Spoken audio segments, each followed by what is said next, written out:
When we talk of democracy, we mean true representation, and the parliament is the place, and therefore the people must be informed. A program that brings to you expert clarifications and teachings of parliamentary concepts and procedures. Welcome to this program. Thank you very much. On Parliamentary Guide, we'll teach, we explain, we clarify parliamentary concepts and terms.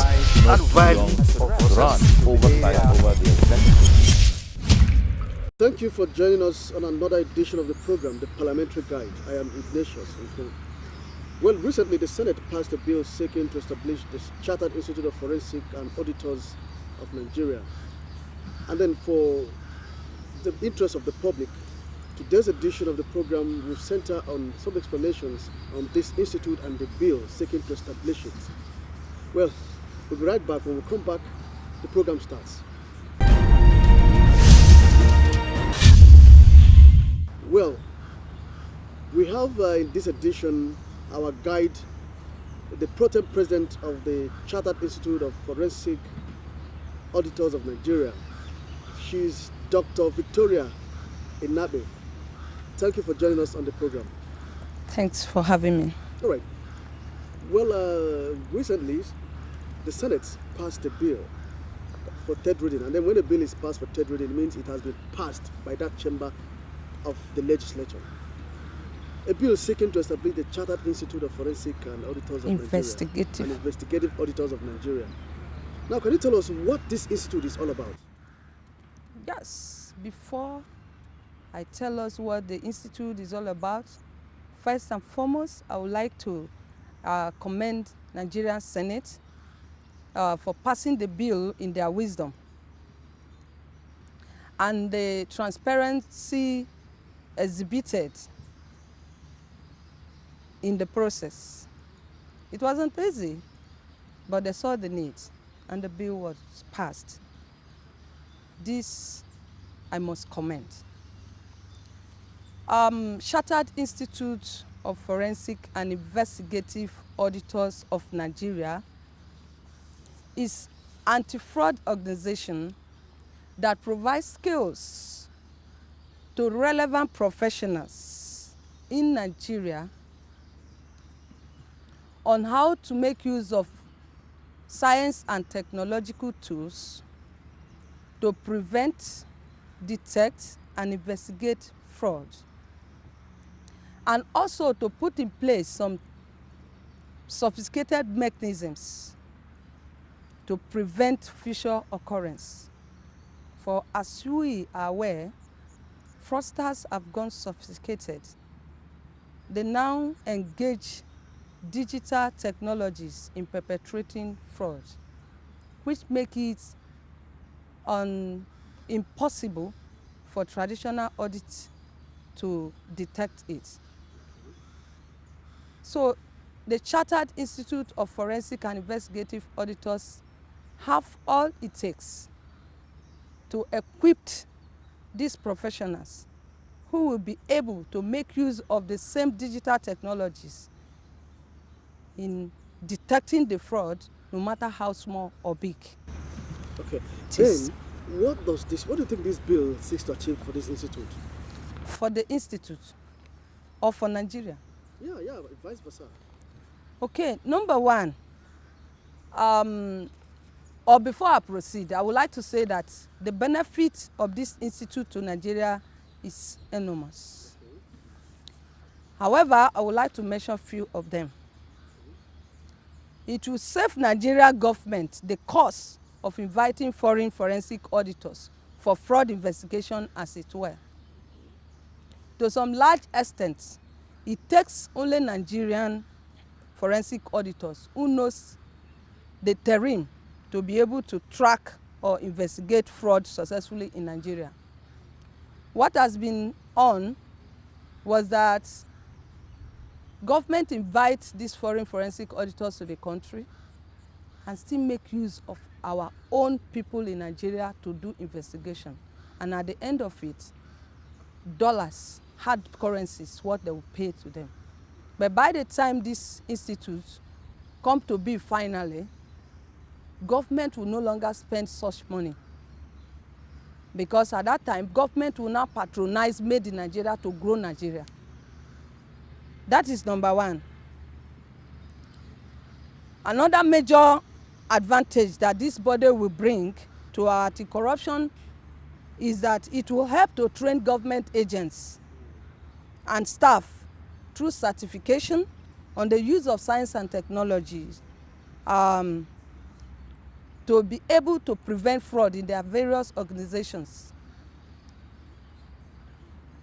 Just as our vision is transparency in advanced audit, we will give people advanced knowledge on how to use digital technologies in auditing of financial statements, and also to put in place some of these mechanisms that will make fraud impossible for fraudsters.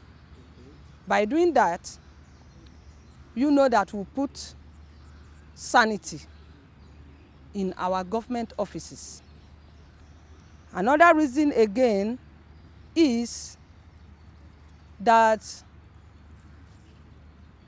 having done what I have just said, if we are able to give skill to these professionals that will prevent fraud, there will be enough money in government treasury that can be used for infrastructural development that is far disappearing in our country.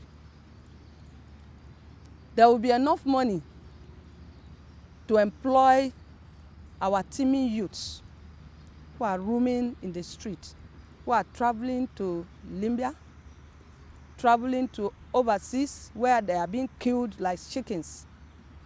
Sometimes when I see them, it's like I should start crying, because these are Nigerians, for God's sake. But because they are looking for greener pastures, which they cannot get in their own country, they are forced to travel outside there. And now they are killing them every day. It is pathetic.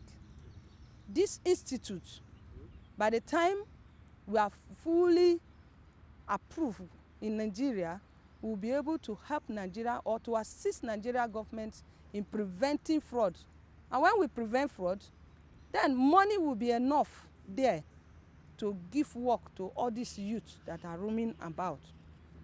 To also help to strengthen the nation's institutional framework, thereby bringing us at par with other developed countries of the world, in line with global standards and competitiveness. This institute will also stimulate public confidence and enhance transparency and accountability in our economic system and our national lives generally.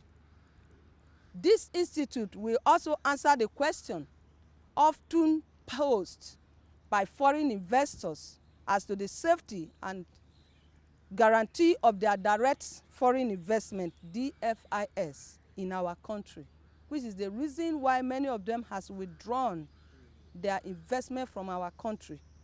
And if you watch, when we were talking about economic research, you discover that some of these people contributed to it because they withdraw their foreign investment, they withdraw their investment from our country. And the reason is not far from what we are talking about as a result of fraud. Okay. It will also leverage on the skills already acquired by 1,000 training forensic experts in Nigeria and Africa at large, to offer training and retraining of personnel in order to broaden and ensure active participation from various relevant organs of government. I want to take a look at what that bill now seeks to. This institute is already in existence, right? So we want to know what is the purpose of this bill to the practitioners. Right now, traditional audit is no more adequate. Okay. Everything has now gone forensic. Okay. If practitioners in Nigeria must continue to be relevant in their field, there must be a forensic auditor. Because, like I told us before, fraudsters no longer use paper and biro to commit fraud, but they engage digital technologies in perpetrating fraud. So the practitioners in Nigeria who must go and audit financial statements, who must be able to see the fraud that has been committed by these fraudsters that are making use of 21st century to commit fraud, must have the knowledge of forensic audit. Otherwise, the more they look, the less they see. So forensic auditor is auditing is very important to practitioners in Nigeria if they must continue to be relevant in their field. Okay, but why did you people seek for legal backing? Without the bill, without passing it into law, can't you people continue with your profession and achieve the desired effect? No, we need a legal backing so that we can operate without being challenged, so that we can operate without border, so that these people can, their certificate or whatever they are doing can be relevant. If you don't have a legal backing in whatever you do in the country, there is nobody that will recognize what you do. Nobody will patronize you. And because of that, we need a legal backing so that we can coordinate our examination that lead to the certification. And after they have gotten this certificate, they will be able to make use of this certificate in the country. That is the reason why we need legal backing. Okay. Otherwise, we have been operating, but we need to consolidate it with the legal backing. Okay. But before this bill was passed by the Senate, in one way or the other, were you people being disturbed in carrying out your activities? Or have people been challenged in one way or the other? No, we have not been challenged directly. But we're challenging directly in the sense that there was a lot of mischievous and malicious publications here and there, attacking the personality of the pro-tem president. But one thing the people fail to know is that the bill itself is a separate entity from my person. But they were doing all the malicious publications against my own person. That was what we observed. And it was anonymous publications, which could not actually be regarded. To any person. Yes, it cannot be traced to any person. At what point in time did people decide to come? It's the right time for us to have a bill. This bill did it originate from your area or from the legislature? Actually, we were doing our work, carrying our training here and there in Nigeria to equipped professionals on this. And at a point, we now saw the need to tell the legislature what we stand for. And after explaining to them, they now say, no, this thing is the need of the hour, that they are going to sponsor this bill to ensure that Nigeria is positioned like other countries of the world. And from there, they pick it up. And they sponsored the bill. The bill was sponsored by Senator Ahmed Lawan, the Senate leader, with Senator Andy Uba. And these two people are served in the Committee of Public Account of the Senate. Senator Ahmed Lawan served in that committee for 8 years. Senator Andy Uba served in that committee for some years as well, but not up to the first person. And two of them, in the process of service in that committee, saw the need of things like this. That was the reason when they saw us doing the publication, doing our trainings, they now summon us. Come, what do you stand for? What are you doing? And we say, look, this is what we stand for. This is what we are trying to do. We are standing for anti-fraud in organization. We are out to make sure that we prevent fraud in the country, because prevention is better than cure. If you watch, we have so many high-profile cases of fraud in Nigeria that until now has not been able to be prosecuted, simply because of lack of evidence. But with forensic, evidence will become easy, because there will be evidence and then expert witness that can be presented in the court of law, and that will ease the process of prosecution. But in this case, we are saying that by the time we are fully on board, we will be able to put in place mechanisms that will prevent fraud. When we prevent fraud now, you won't see even fraud to investigate anymore. Okay. So that is the reason these people now say, okay, this is better than to be pursuing people after the fraud has taken place. That is better we become proactive than being reactive to fraud cases. Now, President, you spoke on it had to be in line with global practice. We'll come back to that, but we'll take a short break. Okay.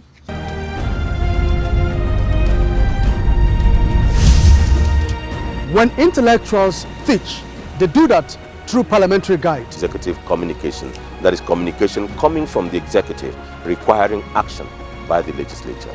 Interparliamentary Union is a world body. It brings in all the parliaments all over the world. It's commendable for NTA to initiate this program.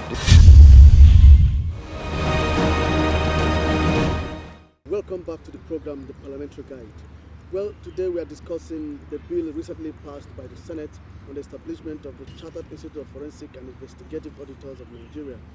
And our guide in this edition has been the pro tem president of that institute, Dr. Victoria Inabe. Now, you talked about in line with global practice. Now, can you tell us what is obtained, what this bill seeks to correct in Nigeria that is obtainable abroad when it has to do with forensic practice? Yes, actually, this bill or this institute exists in some parts of the world. There are jurisdictions such as Canada, where the institute emanated from, because our headquarters is Canada. The name of this body there is Association of Forensic and Investigative Auditors, Canada.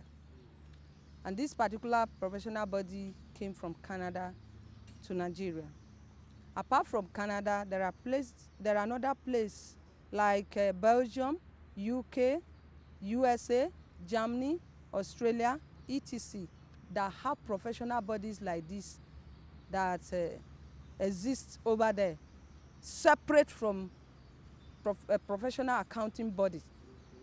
They are operating similar institutions over there in order to create global focus on training for the present and future generation on how to combat the menace of fraud and corruption, which has assumed a high level of technological dimension that is destructive to any economy, okay, including that of Nigeria. Of their country, of their legislature? Yes, some of them have. These countries have fared well over all these years in the fight against fraud with the development of high-tech forensic technology in the prevention, detection, and investigation of fraud.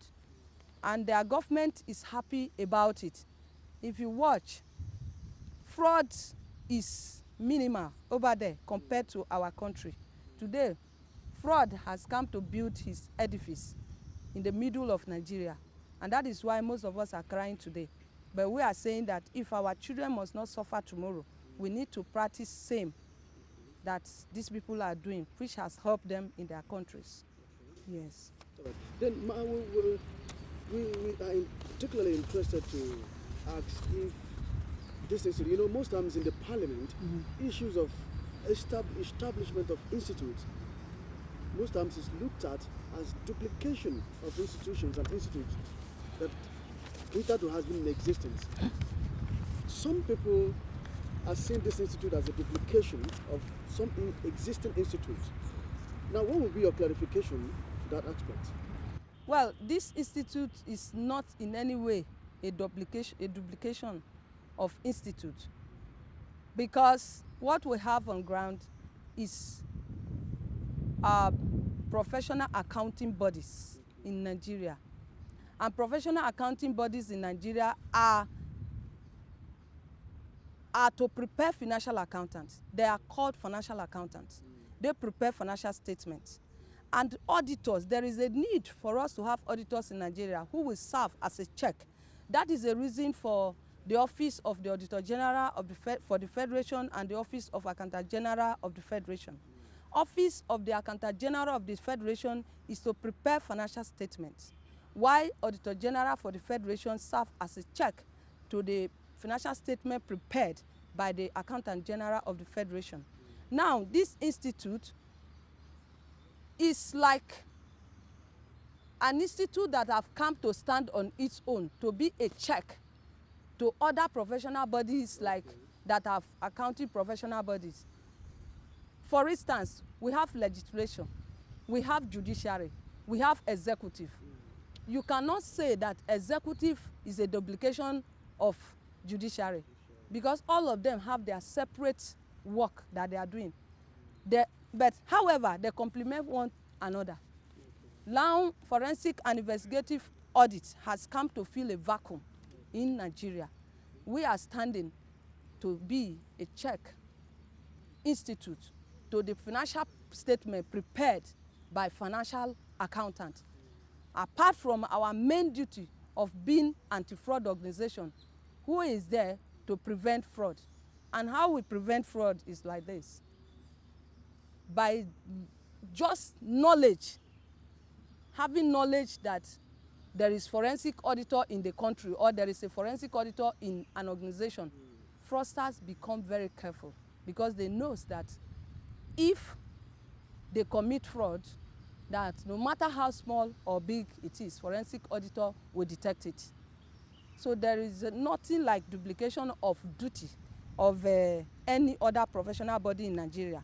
If you watch, Office of the Auditor General for the Federation and Accountant General of the Federation are mounted by accountants. But the fact that they are mounted by accountants has never made anybody to think that is a duplication of duty. I would like to disabuse the minds of everyone regarding alleged conflict between the functions of this proposed institute and other institutes established by existing legislations.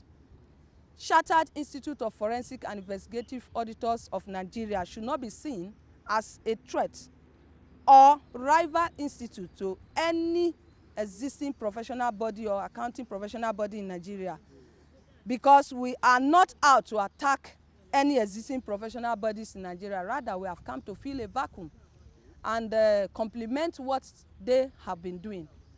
This is exactly why we have come.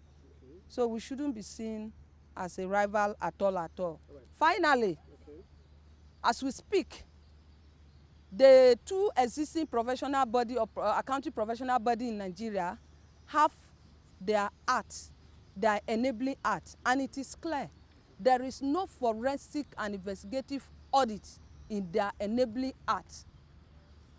This is the first institute that is talking about forensic and investigative audit in Nigeria. So this should be cleared in the mind of Nigeria. On this note, there is nothing like duplication of duties in this institute. Well, your viewers who are Nigerians are listening to you, and I think you've given them such succinct explanation. Now, we want to ask, were you there on the day of the public hearing on this bill? Yes, I was there. So how will you describe what happened on the public hearing that day, and will you tell us some of the participants that were there, and what was your own conclusion of what happened on the public hearing? Yes, at the public hearing that was held on 14th of April 2018 at the National Assembly, I was there live. I made my presentations, and after my presentations, Chartered Institute of Forensic and Investigative Auditors of Nigeria had overwhelming support of the public. However, there were dissenting voices that came up, but could not overshadow the voice of the public because we had overwhelming support. The people in attendance are Auditor General of the Federation was there represented by one of the directors.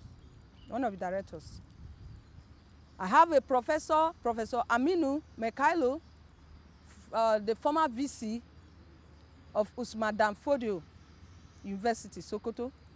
He was also a former VC of Kaduna University. I think he has done VC up to 3 times. I now have another professor of accounting also that came, Professor Bayero Muhammad. He also came from that place. I also have another professor of accounting and forensic Audit and Accounting from University Uniben, who spoke on this issue.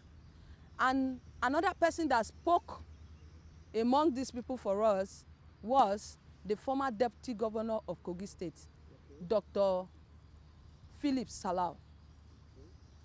Office of the Accountant General of the Federation gave us his 100% support. And other eminent Nigerians that gathered there. We actually have a dissenting voices, like I said, from ICANN and their colleagues, which were just few people. It was an open something. Everybody that came there that day knew actually that Chartered Institute of Forensic and Investigative Auditors of Nigeria is the need of the hour. And that is how we won that battle from the public hearing. Yes, sir. Okay, but then, from the analysis and from what the chairman of the public hearing was able to say then, did you foresaw what happened in the Senate? Did you believe that they were going to pass that bill? Well, I actually believe that the Senate was going to pass the bill in an ideal situation. Because what happened there that day was a clear indication that nothing would stop the bill. However, along the line, we saw that there were people that came to ensure that the bill should not come up. And that was practically displayed in the floor of the Senate that day. But we thank God because I saw transparency in what the Senate did. Because the passage of the bill commensurated with what happened at the public hearing. On this note, I stand to say that the Senate of the Federal Republic of Nigeria are credible. Oh, that's wonderful. Yes, now, the next stage is presidential assent. Now, what do you expect if wishes will be horses for you? What would you wish that bill? Of course, I know you should expect the bill to be passed. But at what level of consideration would you want that bill to get to the presidency? What level? Immediately. I want this bill to get to the president immediately because this is a need of the hour. We are going to help assist Nigeria government. And because of the importance of this particular bill, I don't see president saying no to it because president is a president of this country is actually looking for how to eradicate fraud and corruption from our lives, our dear lives. And this particular bill is saying that we have what it takes to block the loopholes of fraud. And once we end up, we can do that, then we preserve money for him to use and employ our teeming youth. He also used this money to build roads, build hospitals. You see, our people are running to outside the country for treatment every now and then, which ought not to be. By the time we are fully on board and we do this work, President himself will be very happy. And I know that once this bill comes to him, he will not say no because of the importance of this bill. All right. Yeah. Well, the Pro Tem President, thank you very much for your time. Thank you very much. And I think Nigerians would have been fully educated on this bill that has been passed by the Senate. Well, this is where we'll round up this edition of the program, The Parliamentary Guide. Well, the Pro Tem President of the Chartered Institute of Investigative and Auditors of Nigeria, Dr. Victoria Nabe, has been able to explain the fact that this bill, well, is the nick of the time, and that is what Nigeria needs in the fight against corruption. And she's been able to explain that this institute will help in employing sophisticated technology in dictating and preventing crime, but that's thereby making the fight against corruption and fraud proactive. And she's explained, so to say, clear the air that there's no contradiction between this institute and any other existing institute, as the laws establishing those institutes are clearly set out, and there was no provision for forensic auditing in the act establishing those institutes. And it's at this point I will round off this edition and will say thank you for coming to this program. Thank you very much. Well, I am Ignatius Nko, and on behalf of the crew, I say bye for now.